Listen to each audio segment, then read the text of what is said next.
Napoleon Hill का वह मशहूर वाक्य याद है, जो कुछ मानव मन कल्पना कर सकता है और उस पर विश्वास कर सकता है, वह उसे हासिल भी कर सकता है। तो क्या होगा अगर मैं आपको बताऊं कि धन का वह महान रहस्य जिसकी उन्होंने इतनी गहराई से पड़ताल की, वह तो पहले से ही बाइबल में था, और यह कि यहूदी लोग उदाहरण के लिए इन शिक्षाओं को हजारों सालों से चुपचाप अमल में ला रहे हैं, जबकि बाकी दुनिया को इसकी भनक भी नहीं है। क्या आपने कभी सोचा है कि वैश्विक आबादी का सिर्फ 2% होने के बावजूद दुनिया के 30% से ज्यादा अरबपति यहूदी क्यों हैं? क्या यह सिर्फ किस्मत है या धर्म ग्रंथों में कुछ बेहद व्यावहारिक और आध्यात्मिक है, जिसे नेपोलियन हिल ने बस हमारे लिए एक आधुनिक तरीके से अनुवादित किया? अंत तक मेरे साथ बने रहना, ठीक है? क्योंकि आज की बातचीत पैसे, काम और यहां तक कि आपके विश्वास के बारे में आपकी सारी सोच को उलट सकती है। नेपोलियन हिल का दृढ़ विश्वास था कि हम जो कुछ भी अच्छा हासिल करते हैं, उसकी शुरुआत हमारे दिमाग में होती है। वह कहते थे कि विश्वास हर धन की पहली सीढ़ी है, और कोई भी व्यक्ति अपनी क्षमता में सच्चा विश्वास रखे बिना कभी सचमुच अमीर नहीं बन पाया। यह एक बहुत ही सरल, यहां तक कि थोड़ी बचकानी बात लग सकती है, लेकिन असली सोना यहीं छिपा है, जिसे बहुत कम लोग पहचान पाते हैं। बाइबल ने यह बात हजारों साल पहले ही कह दी थी। जैसा मनुष्य अपने हृदय में सोचता है, वैसा ही वह है। और यहूदी लोग जो बचपन से ही हर विचार, हर शब्द और हर क्रिया को महत्व देना सीखते हैं, ठीक इसी आध्यात्मिक नियम पर जीते हैं। वे जानते हैं कि जो आप अपने मन में बोते हैं, वही आपके जीवन में फल देता है। लेकिन जरा रुककर जल्दी से सोचिए, कितनी बार कोई शानदार विचार आपके दिमाग में आया और आपने उस पर कोई कार्रवाई नहीं की, क्योंकि आपको लगा कि आप उसे संभाल नहीं पाएंगे, कि आपके पास समय नहीं था या कोई और उसे बेहतर कर पाता। आपके कितने सपने महज गिरने के डर से अलमारी में धूल फांकते रहे। सच्चाई यह है कि बहुत से लोग यह भी नहीं समझ पाते कि असफलता हमारे कोशिश करने से बहुत पहले शुरू हो जाती है। यह आपके दिमाग में उसी पल अंकुरित होती है जब आप खुद से फुसफुसाते हैं, मैं यह नहीं कर पाऊंगा। नेपोलियन हिल को यह बात कड़वे अनुभव से समझ आई। शुरुआती दौर में जब वह एक नौजवान पत्रकार थे, बिना पैसे और बिना किसी नेटवर्क के, उन्हें उस समय के सबसे धनी व्यक्तियों में से एक एंड्रयू कार्नेगी का साक्षात्कार करने का अवसर मिला। बातचीत के दौरान कार्नेगी ने उन्हें एक चुनौती दी, अपने जीवन के अगले 20 साल धरती के सबसे प्रतिभाशाली दिमागों का अध्ययन करने और यह दिखाने के लिए समर्पित करें कि सफलता भाग्य का मामला नहीं, बल्कि मानसिक और आध्यात्मिक नियमों का परिणाम है। हिल स्वाभाविक रूप से थोड़ा संशय में थे। उनके पास कोई गारंटी नहीं थी, कोई वेतन नहीं था, बस यह शब्द था कि यह साहसिक कार्य उन्हें एक समृद्ध और सफल व्यक्ति में बदल देगा। और ठीक इसी क्षण उन्होंने वह निर्णय लिया जिसने खेल को हमेशा के लिए बदल दिया। उन्होंने विश्वास रखा। इसी समझ ने नेपोलियन हिल को लाखों सामान्य लोगों से अलग कर दिया। उन्होंने यह समझा कि विश्वास करना साहस का एक बड़ा कार्य है। विश्वास करना तर्क को चुनौती देने जैसा है। यह डर का सीधे सामना करना और पूरा रास्ता देखे बिना भी आगे बढ़ते रहना है। और सच कहूं तो क्या बाइबल में हमें मिलने वाला विश्वास यही नहीं सिखाता? अब्राहम अपनी जमीन से निकल पड़े बिना यह जाने कि वे कहां जा रहे थे, सिर्फ इसलिए क्योंकि उन्होंने एक वादे पर विश्वास किया था। मूसा ने एक साधारण लाठी हाथ में लेकर और आत्मविश्वास से भरे दिल के साथ असंभव का सामना किया। इतिहास के सबसे बड़े मोड़ हमेशा ऐसे विश्वास से शुरू हुए जो कभी नहीं झुका। लेकिन एक अदृश्य बाधा है जो लगभग हर किसी के दिमाग को जकड़ लेती है। डर, खोने का डर, गलती करने का डर, आलोचना किए जाने का डर।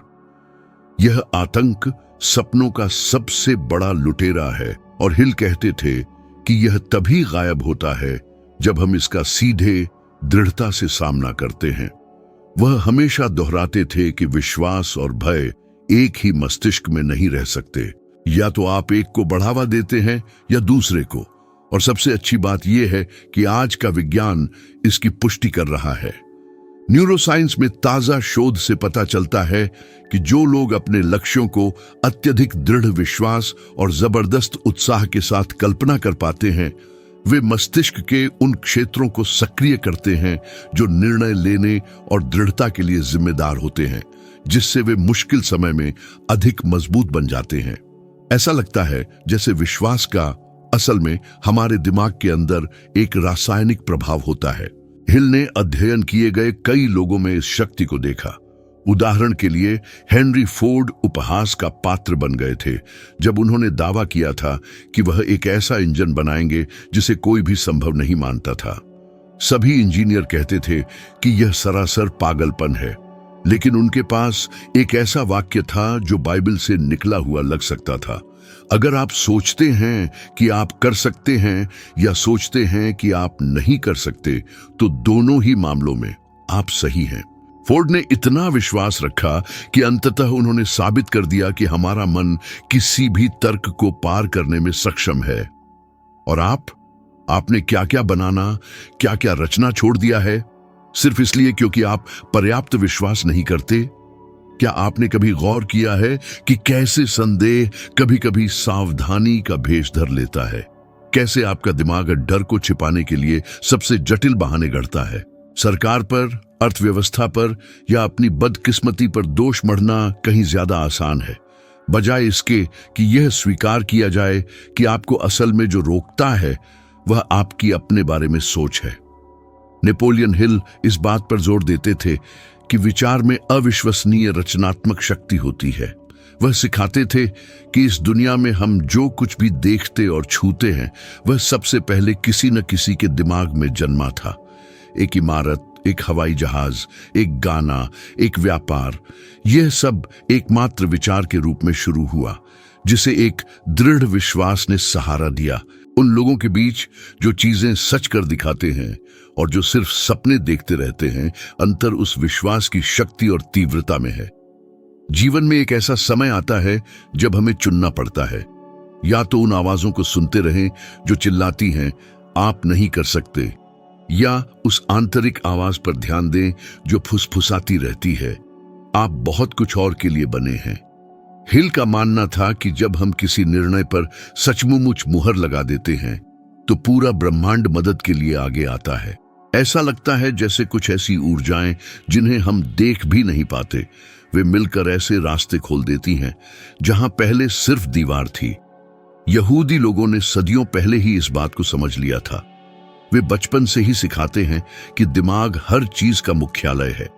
इसलिए वे अपने बच्चों को सीखने, संयमित रहने और रचनात्मक सोच को महत्व देने की शिक्षा देते हैं।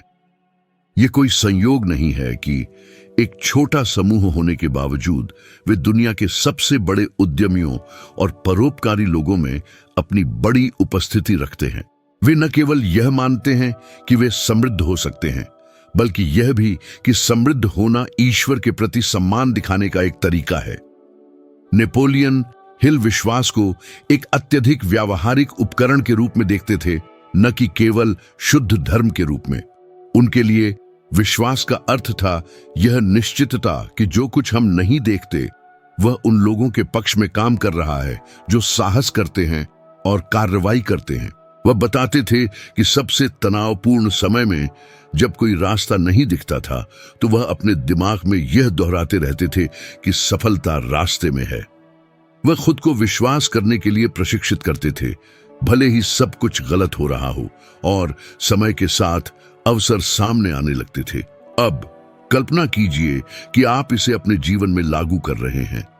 सोचिए हर रोज उस दृढ़ निश्चितता के साथ जागना कि आप कर सकते हैं, कि आपका मन एक जादुई उपकरण की तरह है जो आपकी वास्तविकता को पूरी तरह बदल सकता है। यह आपके काम को देखने के तरीके, आपके खुद को व्यक्त करने के तरीके और आपके व्यवहार को बदल देता है। आप ऐसे कार्य करना शुरू कर देते हैं जैसे कि आप पहले ही जीत चुके हैं, और ठीक यही वह चुंबक है जो विजयों को आकर्षित करना शुरू करता है। चलें एक परीक्षण करें। अगले 7 दिनों तक हर बार जब पैसे के बारे में कोई निराशाजनक विचार आए तो आप उसे समृद्धि के विचार से बदल देंगे। अगर दिमाग में मैं कभी बिल नहीं चुका पाऊंगा जैसा कुछ आता है, तो खुद से कहें, मैं आय के नए स्रोत बनाना सीख रहा हूं। अगर आप सोचते हैं, धत मेरी कितनी बदकिस्मती है, तो उसे बदलकर कहें, मैं सर्वश्रेष्ठ प्राप्त करने के लिए पूरी तरह तैयार हूं। यह मूर्खतापूर्ण लग सकता है, लेकिन हिल ने दशकों के अध्ययन के बाद साबित किया कि दिमाग में ये छोटे बदलाव विश्वास के साथ दोहराए जाने पर हमारी पूरी कहानी को बदल देते हैं। धन का रहस्य नेपोलियन हिल के लिए और उस यहूदी व बाइबल के ज्ञान के लिए भी कभी हमारे बाहर नहीं था। यह हमेशा हमारे दिमाग में बसा हुआ था, जो कि वह असली युद्ध क्षेत्र है जहां हम सभी युद्ध जीतते या हारते हैं। समृद्धि को नियंत्रित करने वाला एक अदृश्य नियम है, और यह किसी भी वर्तमान धन प्रणाली से कहीं ज्यादा पुराना है। यह बीज बोने और फसल काटने का प्रसिद्ध नियम है। जो कुछ भी हम बोते हैं, देर सवेर वह कई गुना होकर हमारे पास लौटता है। यह सत्य धर्म ग्रंथों में मौजूद है, लेकिन नेपोलियन हिल ने भी सफलता का अध्ययन करते हुए बिताए दशकों में इसे फिर से उजागर किया। उन्होंने देखा कि सभी अमीर लोगों ने जीवन के किसी न किसी बिंदु पर यह समझ लिया था कि देना, सेवा करना और मदद करना ही वास्तव में अच्छी चीजों को आकर्षित करने का असली प्रेरक बल है। यहूदी लोग इस नियम को रोजमर्रा के जीवन में वास्तव में अभ्यास में लाते हैं। ज़ेदका, जो उनकी संस्कृति में एक अत्यंत महत्वपूर्ण विचार है, सिर्फ साधारण दान से कहीं बढ़कर है। यह एक मिशन की तरह है। दुनिया को अपनी कमाई का एक हिस्सा लौटाने का एक नैतिक दायित्व है, ताकि चीजें अधिक संतुलित और न्यायपूर्ण बन सकें। ये कोई संयोग नहीं है कि वे इतिहास के सबसे सफल समूहों में से हैं। उन्होंने यह समझा कि सब कुछ नहीं होने के डर से रोके रखना ही ठीक वही रवैया है जो कमी को बुलाता है। जब डर हावी हो जाता है तो ऊर्जा ठहर जाती है। जब उदारता होती है तो प्रचुरता लौट कर आती है। नेपोलियन हिल इसे प्रतिफल का नियम कहते थे। उनका कहना था कि ब्रह्मांड एक ऐसा अचूक दर्पण है। हम जो कुछ भी ऊपर फेंकते हैं वह हमारे पास लौट कर आता है, और यह सिर्फ पैसे की बात नहीं है। अगर आप कृतज्ञता फैलाते हैं तो आपको धन्यवाद देने के और अधिक कारण मिलते हैं। अगर आप उदारता फैलाते हैं तो सबसे कठिन समय में आपको एक सहायक कंधा मिलता है। लेकिन अगर आप डर, अविश्वास और लालच फैलाते हैं तो आपको अकेलापन, कमी और ढेर सारे बंद दरवाजे मिलते हैं। आप ऐसे कितने लोगों को जानते हैं जो जी तोड़ मेहनत करते हैं, पाई पाई बचाते हैं, लेकिन हमेशा इस डर में जीते हैं कि पैसा कभी पर्याप्त नहीं होगा। यह एक छेद वाली बाल्टी भरने की कोशिश करने जैसा है। सच्चाई यह है कि पैसा उनसे दूर भागता है जो इसकी पूजा करते हैं, और उनके हाथों में गुणा होता है जो इसे सच्चे इरादे से इस्तेमाल करते हैं। हिल ने यह एंड्रयू कार्नेगी जैसे लोगों में स्पष्ट रूप से देखा। वह बड़े निवेशक जो उनके पूरे शोध के लिए एक बड़ी प्रेरणा थे। कार्नेगी को यकीन था कि सच्ची दौलत तभी मायने रखती है जब उसका उपयोग सभी के जीवन को बेहतर बनाने के लिए किया जाए। इसी कारण से उन्होंने अपनी संपत्ति का एक बड़ा हिस्सा स्कूल, पुस्तकालय और कई संस्थानों के निर्माण के लिए दान कर दिया, जिन्होंने लाखों लोगों का जीवन बदल दिया। वह हमेशा कहते थे कि दूसरों की मदद किए बिना अमीर मरना एक तरह की विफलता थी। और देखिए कितना दिलचस्प है, बाइबल भी ठीक यही सिखाती है कि जो उदारता से बोता है वह प्रचुरता में काटेगा। लेकिन हिल ने सिक्के का दूसरा पहलू भी देखा। उन्होंने खुद कमी का अनुभव किया। जब संयुक्त राज्य अमेरिका में 1929 में महामंदी आई तो उन्होंने सब कुछ खो दिया। उस समय वह हार मान सकते थे, छिप सकते थे, भाग्य को दोष दे सकते थे, लेकिन इन सब के बजाय उन्होंने अपने आसपास के लोगों की मदद करना शुरू कर दिया। मुफ्त में व्याख्यान दिए कि कैसे फिर से शुरुआत करें और जीवन का पुनर्निर्माण करें। और ठीक इसी समय जब उन्होंने वह दिया जो उनके पास नहीं था, तब दरवाजे फिर से खुलने लगे। लोग उन्हें ढूंढने लगे, निमंत्रण तेजी से आने लगे और उनका नाम फिर से महत्वपूर्ण हो गया। बोने का नियम खूबसूरती से काम किया। यह प्रसंग एक आशा जगाता है, क्योंकि यह दिखाता है कि कोई कितना भी गहरा क्यों न गिरा हो, उदारता वह बीज है जो किसी भी रेगिस्तान को बदल सकता है। यह देखना लगभग काव्यात्मक है कि हिल को समृद्धि तभी मिली जब उन्होंने पाने की कोशिश करना बंद कर दिया और होने पर ध्यान केंद्रित करना शुरू कर दिया। क्या आपने कभी सोचा है कि इतनी मेहनत करने के बाद भी पैसा कभी पर्याप्त क्यों नहीं होता? क्या असली समस्या अवसरों की कमी में है या आप पैसे से कैसे संबंधित हैं?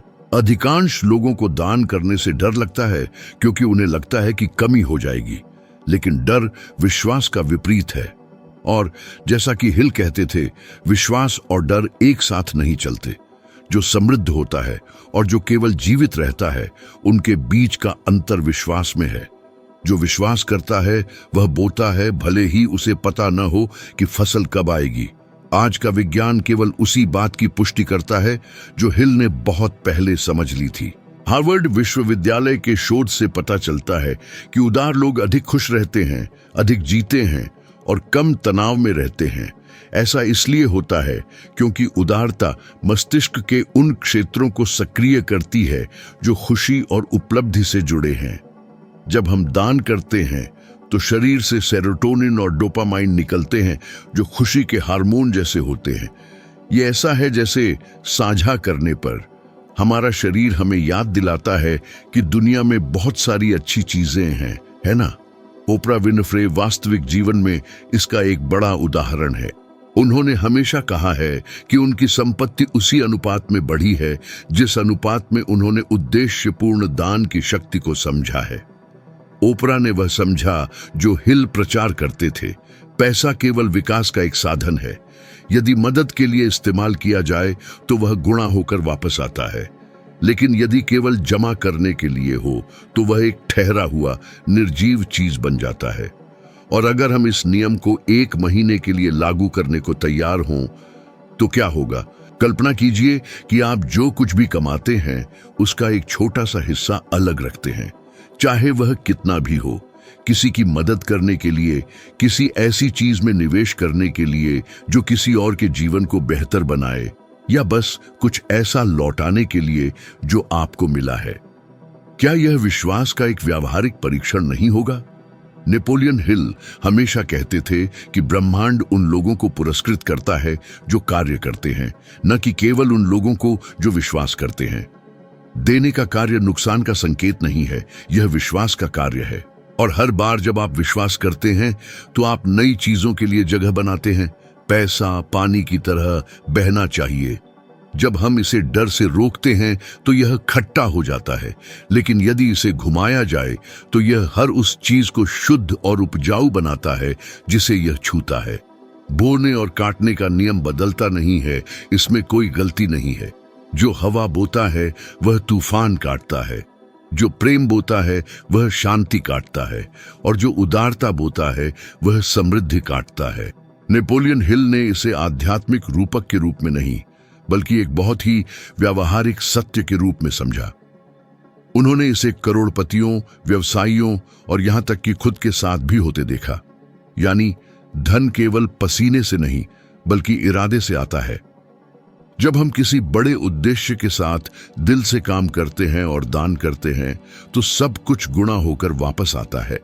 लेकिन अगर हम डर, लालच या अविश्वास से काम करते हैं तो जीवन उसी सिक्के में वापस देता है। बाइबल, हिल और यहूदी ज्ञान के लोग एक ही बात कहते हैं, बस अलग अलग शब्दों में। जो आप बोते हैं वही आप घर ले जाते हैं।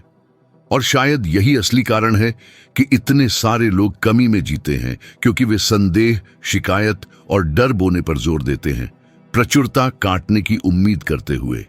लेकिन जीवन की भूमि निश्चित है, यह ठीक वही लौटाती है जो इसे मिलता है। जो इसे समझता है वह पैसे से निपटने के तरीके को हमेशा के लिए बदल देता है।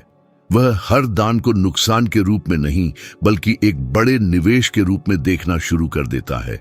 और फसल देर सवेर हमेशा आती है, और जब वह आती है तो दुगुनी तिगुनी होकर आती है। नेपोलियन हिल हमेशा कहते थे कि लोगों की सबसे बड़ी गलती सिर्फ पैसे पर ध्यान केंद्रित करना है। उनके अनुसार जो केवल लाभ की तलाश करता है वह आवश्यकता का गुलाम बन जाता है, जबकि जो उद्देश्य के साथ काम करता है वह समृद्ध होने के लिए स्वतंत्र होता है। यह विचार बाइबल के ज्ञान जितना ही पुराना है। प्राचीन काल से यहूदी लोगों ने सीखा है कि सच्चा काम केवल संसाधनों के बदले समय का आदान प्रदान नहीं है, बल्कि उस उद्देश्य को व्यक्त करने का एक तरीका है जिसे ईश्वर ने प्रत्येक व्यक्ति में बोया है। वे इसे तिकुन ओलाम कहते हैं, अपने कार्यों के माध्यम से दुनिया को ठीक करने का मिशन। जब हिल ने उस समय के बड़े धनी लोगों का साक्षात्कार करना शुरू किया तो उन्होंने महसूस किया कि उन सभी में कुछ सामान्य था। वे ठीक ठीक जानते थे कि वे क्या चाहते थे। उनमें से कोई भी केवल जीवित रहने के लिए काम नहीं करता था। Andrew Carnegie, Thomas Edison, Henry Ford, सभी के पास एक स्पष्ट दृष्टि थी, एक आंतरिक लौ थी जो उन्हें तब भी मार्गदर्शन करती थी जब सब कुछ बिखरता हुआ लग रहा था। हिल इसे निर्धारित उद्देश्य कहते थे और उनका दावा था कि ब्रह्मांड उन लोगों के पक्ष में षड्यंत्र करता है जो एक दृढ़ उद्देश्य के साथ जीते हैं, क्योंकि यह स्पष्टता, दिशा, ऊर्जा और अर्थ पैदा करती है। लेकिन उन लोगों का क्या होता है जो बिना उद्देश्य के जीते हैं? हिल ने देखा कि अधिकांश लोग पैसा, स्टेटस और अप्रूवल के पीछे भागते हुए अपना जीवन बिताते हैं, लेकिन एक निरंतर खालीपन महसूस करते हैं। वे संपत्ति जमा करते हैं लेकिन अर्थ नहीं पाते, और यह कुछ ऐसा है जिसकी पुष्टि आज विज्ञान भी करता है। गैलप के शोध से पता चलता है कि दुनिया में केवल 15% लोग ही काम में संतुष्टि महसूस करते हैं। बाकी लोग एक मौन निराशा की स्थिति में जीते हैं, ऐसी दिनचर्या का पालन करते हैं जो यह नहीं दर्शाती कि वे वास्तव में कौन हैं। उद्देश्य की यह कमी न केवल ऊर्जा छीनती है, बल्कि चिंता, अनिद्रा और यहां तक कि स्वास्थ्य समस्याओं को भी जन्म देती है। क्या आपने कभी सोचा है कि कितने लोग हर दिन केवल बिलों का भुगतान करने के लिए जागते हैं? कितने थके हुए सो जाते हैं, यह महसूस करते हुए कि वे कहीं नहीं पहुंच रहे हैं। जीवन बिना उपलब्धि के प्रयास का एक अंतहीन चक्र बन जाता है, और हिल मानते थे कि यही असली विफलता थी, बिना दिशा के जीना। उन्होंने कहा कि पैसा केवल एक अच्छी तरह से संरेखित उद्देश्य का एक दुष्प्रभाव है। जब आप खुद से बड़ी किसी चीज की सेवा करते हैं तो पैसा स्वाभाविक रूप से आपका पीछा करने लगता है, आपके द्वारा बनाए गए मूल्य के परिणाम के रूप में। हिल का एक प्रसिद्ध प्रसंग है जिसमें वे अपने जीवन के सबसे चुनौतीपूर्ण क्षणों में से एक का वर्णन करते हैं। उनका बेटा ब्लेयर बिना कानों के पैदा हुआ था। डॉक्टरों ने कहा कि वह कभी कोई आवाज नहीं सुन पाएगा, उसका जीवन सीमित होगा। लेकिन हिल ने इस भाग्य को स्वीकार करने से इनकार कर दिया। उनका मानना था कि मानव मन किसी भी वास्तविकता को बदलने में सक्षम है। कई सालों तक उन्होंने अपने बेटे से ऐसे बात की जैसे वह उन्हें सुन सकता था। उन्होंने उसे विश्वास करना सिखाया कि कुछ भी असंभव नहीं है, और परिणाम आश्चर्यजनक था। ब्लेयर ने न केवल उस समय की कुछ शुरुआती तकनीक की मदद से सुनना सीखा, बल्कि वह दृढ़ता का एक विश्वव्यापी उदाहरण भी बन गया। इस प्रसंग ने पूरी दुनिया को छुआ और हिल द्वारा सिखाई गई सबसे बड़ी सीख की पुष्टि की। जब उद्देश्य विश्वास से प्रेरित होता है तो असंभव केवल एक राय बन जाता है। यह कहानी एक बड़ी भावना जगाती है, क्योंकि यह दिखाती है कि उद्देश्य किसी भी शारीरिक या भौतिक सीमा से कहीं अधिक शक्तिशाली है। और यह ठीक वही है जो यहूदी लोग इतनी गहराई से समझते हैं। वे सिखाते हैं कि काम पवित्र होता है जब वह किसी बड़ी चीज की सेवा में होता है। एक व्यापारी सिर्फ लाभ कमाने के लिए नहीं बेचता, वह समुदाय की सेवा करता है। एक डॉक्टर सिर्फ शरीरों को ठीक नहीं करता, बल्कि उस जीवन का सम्मान करता है जिसे ईश्वर ने बनाया है। एक शिक्षक केवल सामग्री नहीं सिखाता, बल्कि भविष्य को आकार देता है। इसी वजह से समृद्धि उनके जीवन में स्वाभाविक रूप से आती है, क्योंकि उद्देश्य पैसे से पहले आता है। नेपोलियन हिल ने महसूस किया कि जिसका एक निश्चित उद्देश्य होता है वह मुश्किलों से डगमगाता नहीं। उद्देश्य वाला व्यक्ति डर से नहीं चलता, क्योंकि वह समझता है कि वह एक मिशन पूरा कर रहा है, और जो उद्देश्य के साथ जीता है उसे हर समय प्रेरणा की जरूरत नहीं पड़ती, क्योंकि उसकी अपनी दूरदृष्टि ही वह ईंधन है जो हमें हर दिन चलाता है। जब क्यों काफी मजबूत होता है तो संदेह गायब हो जाता है। अब जरा एक पल के लिए रुककर सोचिए, आपका असली उद्देश्य क्या है? क्या आप उसके अनुसार जी रहे हैं या सिर्फ गुजारा कर रहे हैं? हिल का मानना था कि उद्देश्य का पता लगाना ही रचनात्मक मन को सक्रिय करने का पहला कदम है। जब आप अपनी जिंदगी का मकसद जान जाते हैं तो आपकी ऊर्जा कई गुना बढ़ जाती है, आपकी रचनात्मकता फूट पड़ती है और अवसर अचानक से प्रकट होने लगते हैं, मानो ब्रह्मांड आपके पक्ष में साजिश करने लगा हो। स्टीव जॉब्स इस सिद्धांत का एक अधिक वर्तमान उदाहरण है। नेपोलियन हिल को व्यक्तिगत रूप से जाने बिना भी वे उनके सिद्धांतों के अनुसार जिए।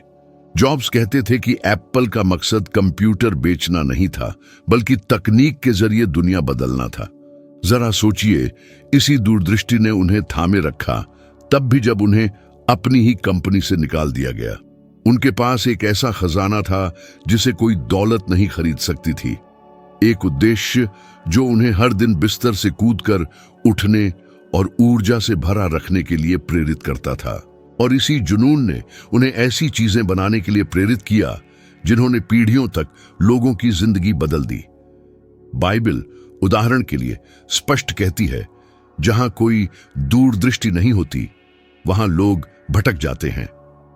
हिल ने इसे एक तरह से अनुवाद करते हुए कहा था कि एक स्पष्ट उद्देश्य के बिना मन भटक जाता है और असफलता निश्चित है। एक मजबूत और स्थायी दौलत बनाना असंभव है यदि आप बिना किसी दिशा के जी रहे हैं, है ना? इसीलिए इतने सारे लोग पूरे जोश के साथ शुरुआत करते हैं, लेकिन जल्द ही हतोत्साहित हो जाते हैं और हार मान लेते हैं, क्योंकि वे बस यह नहीं जानते कि वे वह क्यों कर रहे हैं। बात यह है कि आप जो करते हैं उसे अपनी सच्ची मान्यताओं के साथ जोड़ें। जब आपका काम आपकी पहचान का आईना बन जाता है तो सच में सब कुछ बदल जाता है। समय सार्थक हो जाता है, मुश्किलें सीढ़ियां बन जाती हैं, पीठ पर बोझ नहीं। हिल को यकीन था, उद्देश्य वह पुल है जो आपके विश्वास को आपकी कार्रवाई से जोड़ता है। यही वह है जो आपके प्रयास को कुछ ठोस में बदल देता है और आपकी दिनचर्या एक ऐसी कहानी बन जाती है जिसे आप सुना सकते हैं। आइए एक साधारण सा परीक्षण करते हैं। अगले 5 दिनों तक अपने रोजमर्रा के कामों पर ध्यान दें और खुद से पूछें, क्या यह मुझे मेरे उद्देश्य के करीब ले जा रहा है या उससे दूर? हो सकता है यह आत्मनिरीक्षण थोड़ा असहज हो, लेकिन यह आपकी जिंदगी को फिर से पटरी पर लाने की पहली सीढ़ी है। हिल अक्सर कहते थे, जिसका कोई उद्देश्य नहीं होता वह एक बिना पतवार की नाव जैसा है, चलती तो है लेकिन किसी बंदरगाह तक नहीं पहुंचती। और शायद इसीलिए इतने सारे लोग खुद को थोड़ा खोया हुआ महसूस करते हैं, जबकि उनके लिए कई दरवाजे खुल रहे होते हैं। वे कड़ी मेहनत करते हैं, पढ़ाई करते हैं, एक शांतिपूर्ण जीवन की तलाश में भागते हैं, लेकिन असली शांति वह नहीं मिलती, क्योंकि हमें यह शांति तभी महसूस होती है जब हमारी आत्मा यह समझती है कि वह वही कर रही है जिसके लिए वह दुनिया में आई है। आप देख सकते हैं, नेपोलियन हिल, बाइबल की शिक्षाएं और यहां तक कि यहूदी ज्ञान भी सभी एक ही बात की ओर इशारा करते हैं। सच्ची सफलता चीजों को जमा करना नहीं, बल्कि अधिक बनना है। जब आप एक उद्देश्य के साथ जीते हैं तो पैसा मुख्य लक्ष्य होना बंद कर देता है और एक सार्थक जीवन का सिर्फ एक शानदार साइड इफेक्ट बन जाता है। और अब जब आपने इन सब की गहराई को समझ लिया है तो जीवन को उसी तरह देखना असंभव है। जब आप यह समझ जाते हैं कि आपका मन ही सारी दौलत का स्रोत है, कि सोचना ही बनाने का साधन है और कि विश्वास ही वह ऊर्जा है जो सब कुछ चलाती है, तब आप यह देखना शुरू करते हैं कि संयोग जैसी कोई चीज नहीं होती। सफलता कुछ भाग्यशाली लोगों के लिए एक ट्रॉफी नहीं है, यह उन लोगों का स्वाभाविक परिणाम है जो लीक से हटकर सोचने का चुनाव करते हैं। और अगर आप यहां तक पहुंचे हैं तो बधाई हो, आप उन लोगों में से हैं जो ऑटो पायलट पर जीना स्वीकार नहीं करते, जो समृद्धि के अदृश्य नियमों को समझना चाहते हैं और जो उस चीज को अमल में लाने के लिए तैयार हैं जिसे ज्यादातर लोग नजरअंदाज करते हैं। जो वीडियो अभी आपकी स्क्रीन पर आ रहा है वह इस ज्ञान को और भी बढ़ाएगा और आपको एक एक करके ये दिखाएगा कि इन विचारों को अपने रोजमर्रा के जीवन में कैसे लागू करें। उस पर क्लिक करें और मेरे साथ इस यात्रा में शामिल हों, क्योंकि मैं यहाँ सिर्फ पैसे के बारे में बात करने के लिए नहीं हूँ। मैं यहाँ आपको यह शक्ति देने के लिए हूँ ताकि आप इसे अपनी जिंदगी के हर हिस्से में सचमुच जय। इनमें से कुछ भी संयोग से नहीं है और हम अपनी अगली मुलाकात में क्यों का पर्दाफाश करेंगे। आपसे वहां मिलते हैं।